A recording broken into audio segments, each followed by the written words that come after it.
Welcome to EVOLV, where we have fearless, unfiltered, unapologetic conversation with host Chanel Spencer, author, speaker, and CEO of Maximum Evolution. Are you ready? I hope you're ready.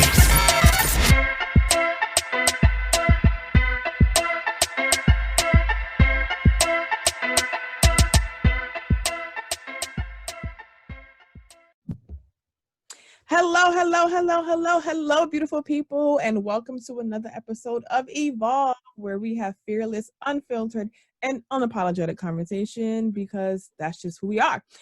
So today, as you know, we have a special series for our lovely book that we've been working on, The Evolution Effect, where we share 20 stories of individuals that have broken patterns, overcome adversities, and stepped into their greatness. And today I have one of my favorite, all of them are my favorite, but you know what I'm saying, authors, Vernae Taylor. Say hello to the beautiful people. Yes. Oh my God. I'm so happy to be here. Thank you so much. Good morning. Good afternoon, wherever you are in the world. Yes. So this is going to give you a little bit about Vernae. So Vernae Taylor, which I love the last name because that's my daughter's name, is a New Jersey native performing artist, author, speaker, and mentor on a mission to inspire people to live life with purpose. As a proud alumna of Rutgers University and Connecticut School of Broadcasting, she has graced many platforms across the country. She is the founder of Triple Threat Vision, LLC, which empowers primarily women through events, entertainment, and literary works. She is the founder and host of The Family Affair and the co-founder of the Sisters to Sister community on Facebook. Yes, and which is laying the foundation for a future podcast. I better be a guest.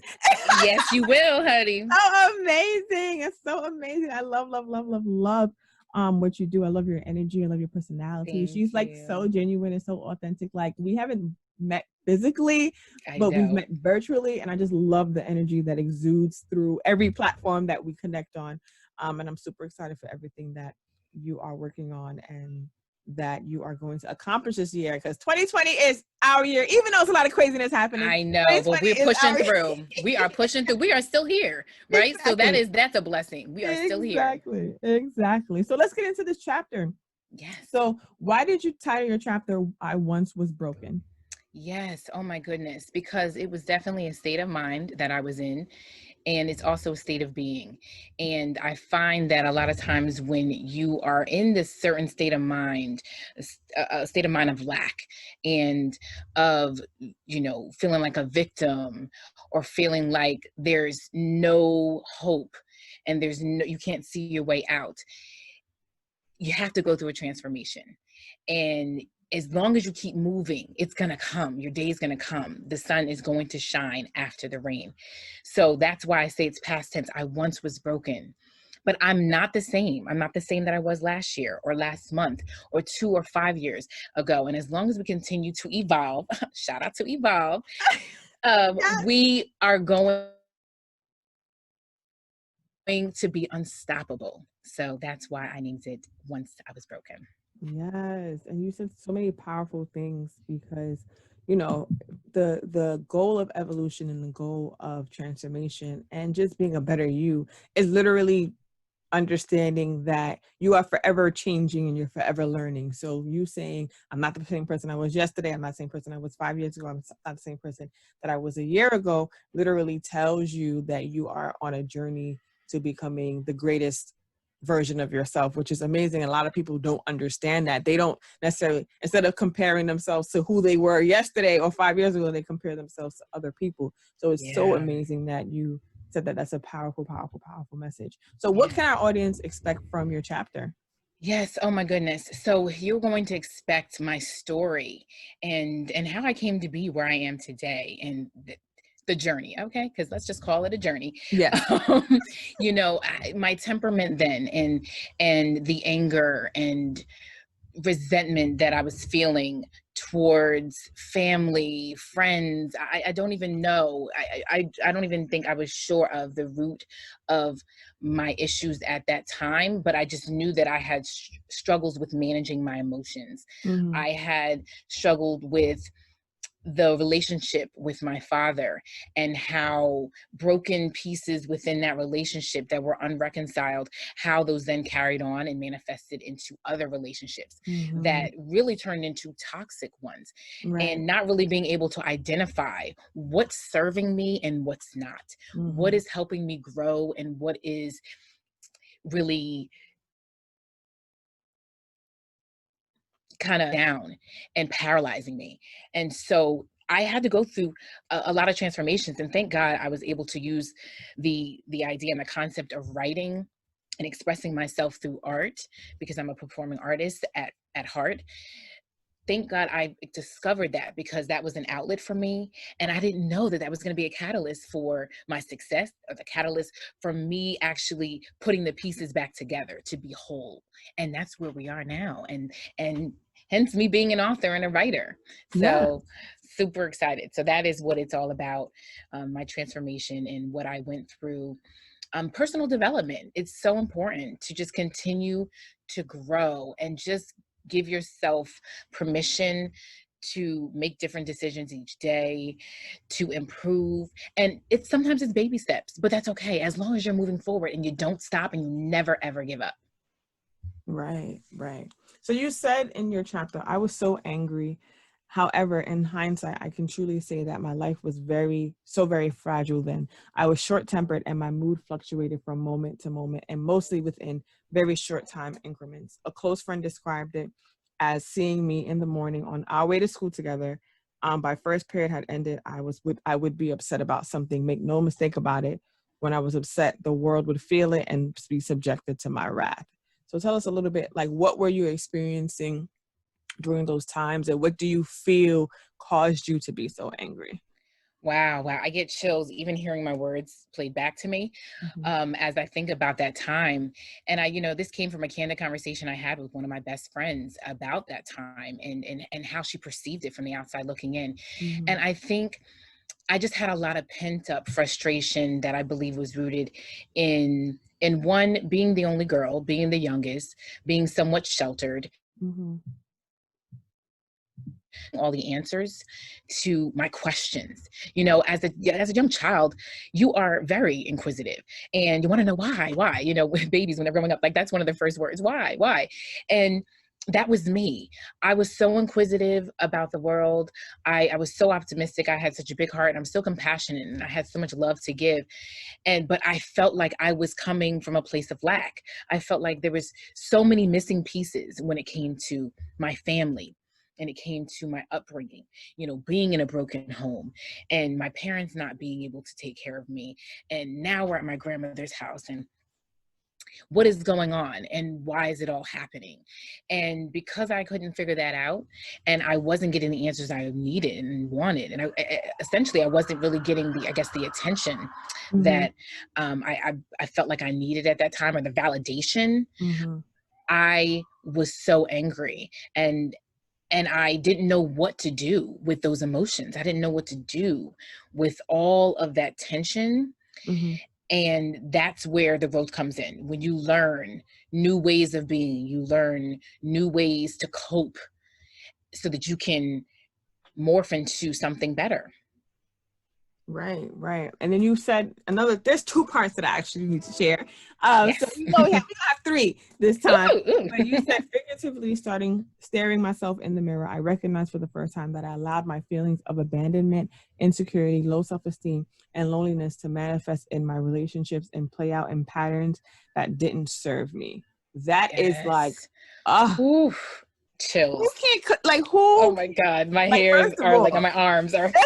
That's so powerful, because to recognize that, a lot of people don't even understand that there are certain things that have transpired in their lives, and certain things that they've challenges or traumas that they've experienced that literally dictates how they behave, or how they react or don't react, how they just maneuver in life in general. So for you to take that moment and say, like, I realize that these are the areas and the challenges that I'm currently facing, right? And truly making the decision to work on yourself, because you then said, I learned how to establish significant relationships no longer rooted in brokenness. That is like, girl. Whew. I'm telling you, because I've always known, and I don't even know, I think I just took bits and pieces of wisdom from, God bless my Pastor Patricia Webster, God bless her soul, her daughter, Patty Webster, named after her as well, God bless her soul, along with my therapist, my grandmother, and just me and God dealing with me. And I think we have to really get with us and search within and ask the hard questions. And I believe I've been on that journey for 8 years now, as I just celebrated birthday. Woohoo. Yeah, okay. And yes, thank you. So yeah, I feel like 30 was the breaking point for me, because life completely changed and everything I knew, the way I saw life had completely changed. So I had to start over, and I had to kind of like be reborn in reshaping, okay, what is life going to be, who is it that I want to be, and what responsibility I have in that. And once I was able to deal with myself and really get really real about what parts I played in attracting what I was.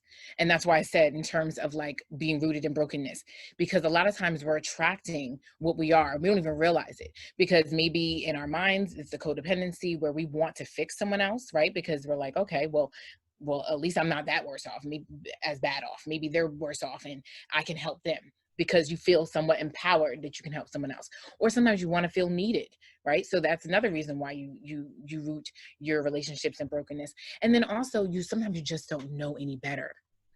And you just want to feel like there's a sense of belonging. You want to feel validated. You want to fill the spaces that the hands of whatever you didn't get in your life, in your family, from your mom or your father. And in recognizing those things, when you recognize them, you realize, okay, I have to do something different, because the result of that didn't do well for me. So now I have to make a different choice. Oh my goodness. Like, some of you were talking to me, some of you were talking to other people, some I started visualizing people who are literally experiencing that today. Like, I can literally connect to what you said in regards to like the want to fix people, or yes, I'm not as bad as them, or blah, like, oh my, like that is so true. Like, there are so many instances, and even for myself, where I really truly enjoy fixing broken things, and what I realized is that it's partly because it's a distraction from me having to focus on myself. Yes. And it's because like I want someone, what I give to the world is what I so desperately want and need. And so like I pour into so many people because I know what it feels like to feel like you don't have anybody, to feel like you don't have any direction, to feel like you don't know what's left, what's right, what's happening, why is it happening, who is it, like, you know what I mean? Mm-hmm. And so it's like both. And so in these past few months, I've just been focused on really like transforming. Like I've transformed I started my journey like 6 years ago in transforming and understanding, like, I don't want to be miserable. I don't want to be angry. I don't want these people that have impacted my life in the past to literally have control over how I feel, why I feel, like, you know what I mean? So I wanted to be free. And like, I realized that I was, what you said, attracting the wrong people because of my energy and my vibrations. But at the same time, I was literally using it as a distraction so that I don't have to focus on myself. Like, oh, yes. And let me just say what a wonderful transformation has been. I don't know what you were before, but the day that I met you in our video chat, and when you kind of your testimony and just the conviction in which you would speak, I'm like, oh, this woman is a warrior. That's it, hands down. All my female friends that are mothers, hands down, like if you do nothing else in life, you're a mother. You gave birth. Like you are a warrior. You are a superwoman in my eyes, no matter what. And then with all the other things that you do, I just can't even imagine. Oh, I appreciate that. I mean, for me, yeah, I have a similar story in regards to, you know, just having like just different traumas and experiences and just challenges that like could literally break someone. It's actually in my book Warriors Paradigm. That's another conversation. But Yes, but honey, I love it. I literally experienced things that honestly I technically really shouldn't be here. Like I was in a super abusive relationship for a Wow. few years, and he actually admitted years later that if I didn't leave him, he probably would have killed me. And that Oh my was gosh. Now yeah, that, that right. whew, That was something that wow. it Wow, was that hit me. freeing, to be honest, because for so long I felt like, okay, maybe I used to blame myself a lot. Like, oh, this happened because if I just didn't do this, if I didn't say this, if I was just, and so it was so freeing because it validated like, no, my experiences was real. And he was psycho. That's another conversation too. But you know, it's just, I've Wow. experienced a lot of different traumas and challenges. And I just like what you said, and just being angry and frustrated and confused and just like I was a ticking time bomb. Like literally, like you could blink at me Mm, wrong, and I'm like, "Argh," because I want, yep. I Yep. no longer wanted to. I never wanted to feel powerless or afraid of anything or anyone like I used to be in the past. So it's just a lot, and I love your how you shared your story, and I love how you literally are transparent in your story, because I feel like there's so many people that will read it and can immediately connect to those certain things. Like literally, as you're talking, I'm like, oh my gosh, yes. Yes. You know what I mean? And women, of course. I feel Right, like, and yes, so many women can connect exactly. to just not really taking care of yourself, right? Taking care of your temple and taking care of everybody else first. It's like it's our innate instinct to just be nurturers, to be Mm, givers, to be lovers, fixers, even if we're coming from a place of lack. Even right. if our cup now is empty, because I just poured it all into you. And we just have to do better. We just have to be more intentional about just making better choices that Right. serve us.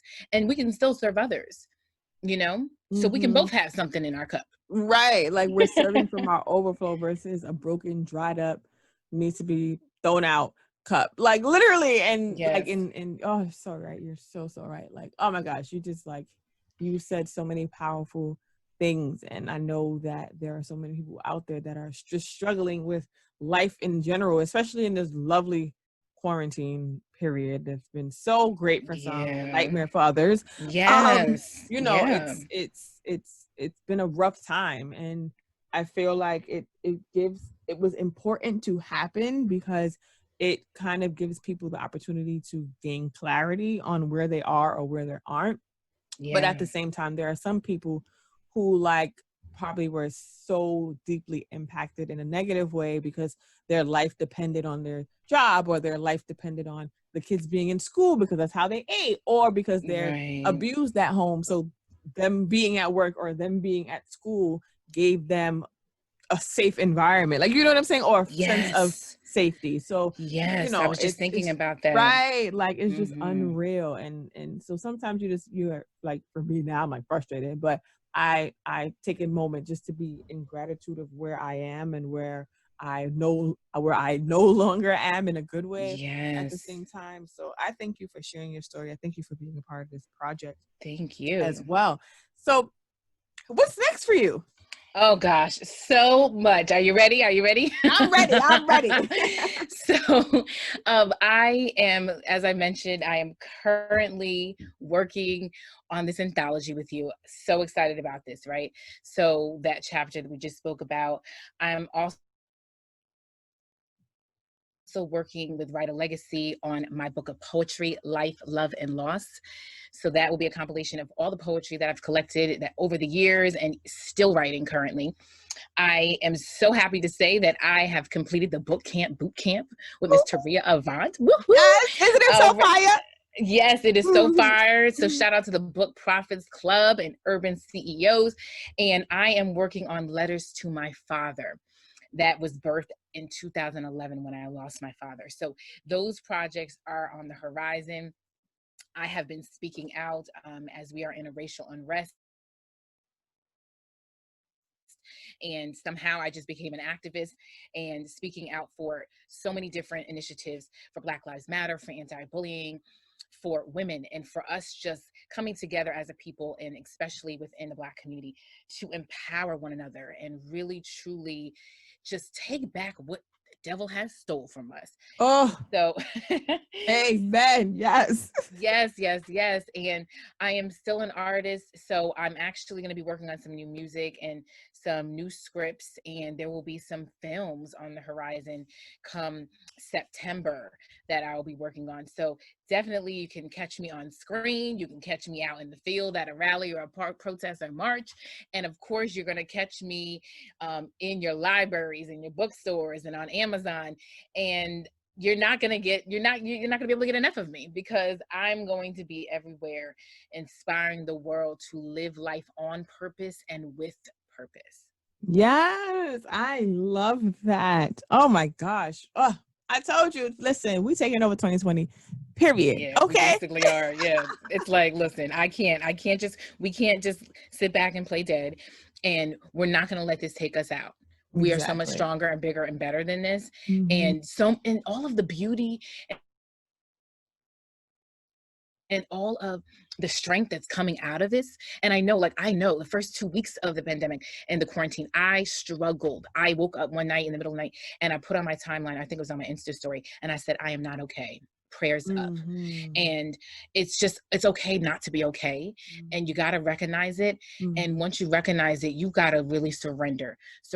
I know I surrender to my God, whatever it is you call him, God, Abba, Allah, whatever you call him, whatever higher power, you surrender to something, and you just ask for help. You ask for guidance. You ask for strength, and tap into your support system. And because I know that's hard for us as women as well, to ask for help and accept it, and do that, and just take little baby steps forward. And before you know it, you're back on your feet again. And then another thing I also want to say that is really important in this season that I learned: the power of giving. Even when you think you don't have anything to give. I mean, even when I would look at my bank account and laugh or cry, because as a performing artist, events stop, shows stop, travel stop. I mean, I was singing in praise and worship, leading praise and worship at 2 different churches. All of that stopped. So you can just imagine what 4 of those things just completely cut my income. And then we were having problems with the unemployment and benefits and assistance, right? Because that kind of was depleted. But even with the little bit that I had, I gave. I became a better giver, donating, volunteering my time, volunteering my expertise, tithing, offering, honey. And when I tell you, what I got back was even more than I can even begin to receive. Mm-hmm. Yes, I absolutely love that. And that's the beauty of being who you are authentically and serving, because that's when things just start to flow. Even in the chaos, things are just lining up.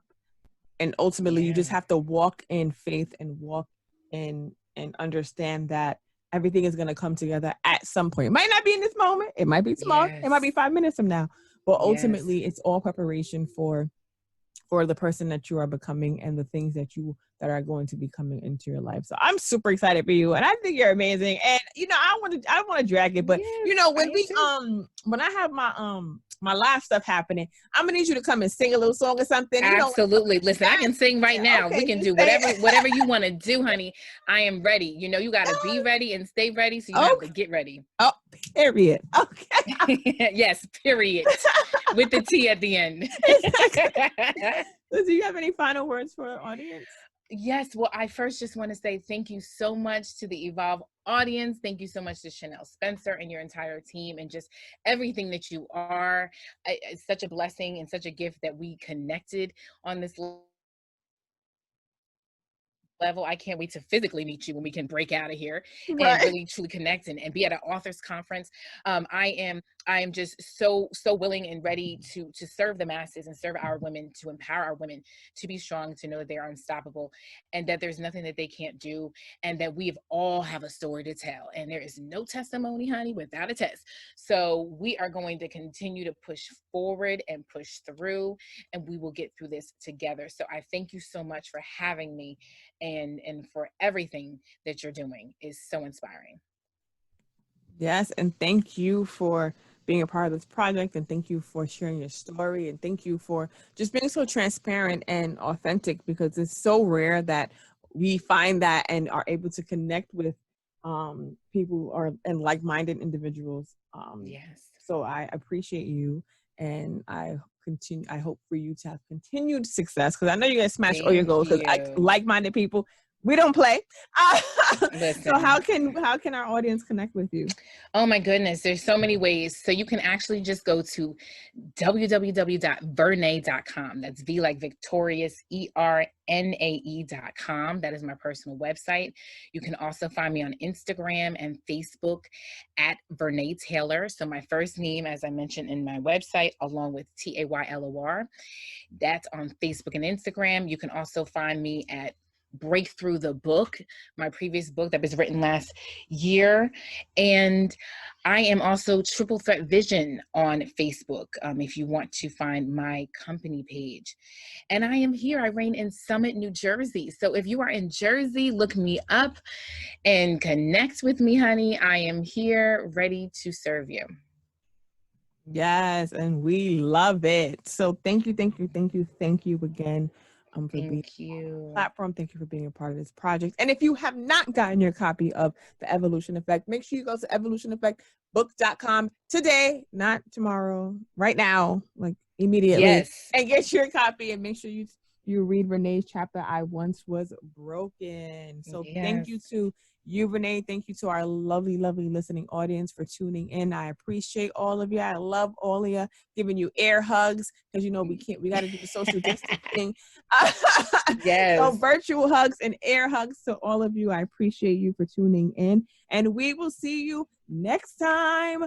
Bye, beautiful people. Bye. Thank you. Thank you for tuning in to Evolve. Stay fearless, unfiltered, and unapologetic. Until next time, special shout out to all of our amazing listeners. You are truly appreciated. Follow our host, Chanel Spencer, at Chanel Spencer Now on Instagram and Facebook. Songs I'm From the South by D21 from Black Mob Entertainment off the 720 God album. Find him on Instagram at only D21. I'm from the South. I'm from the South. Unit 10. Straight out the South, where hitters rock gold teeth straight out your mouth. My niggas don't know peace, fuck is you saying though? Homies he playing though. Know my old dudes bring more than a candle. Bring the heat to them, there they keep talking. Know that they will then. Little dogs barking, step across the line, be south.